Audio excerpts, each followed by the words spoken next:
ازيكم عاملين ايه؟ الفيديو ده يا جماعه للمحلات. انت كمحل انت عايز سكرينه، ما زهقتش من السكرينات دي سكرينه بتاعتنا، سيبها في اخر الفيديو. ما زهقتش من السكرينات دي، نجيب لك كل السكرينات بتاعت السوق. ميز عميلك بقى، سيبك من المستورد اللي انا اسف معلش، كل اللي عليه الاختبار اللي هو يشيل دي ويحطها وهي بتجري. يقول لك يا باشا انا كده ايه، انا جربت، انا كده مثلا ايه، دي جوده السكرينه.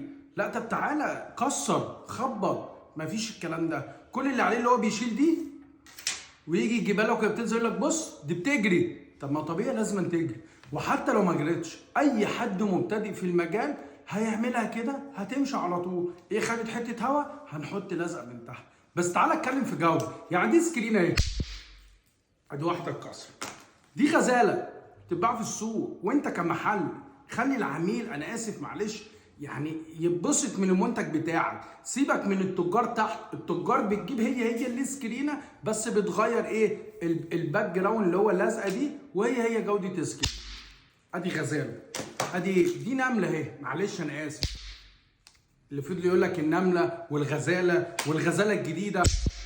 بص باندا بلس اهي، باندا بلس اللي يقول لك ده احنا مستوردين واحنا خاربين الدنيا. يا جماعه هاتوا جوده كويسه في السكرينه. على فكره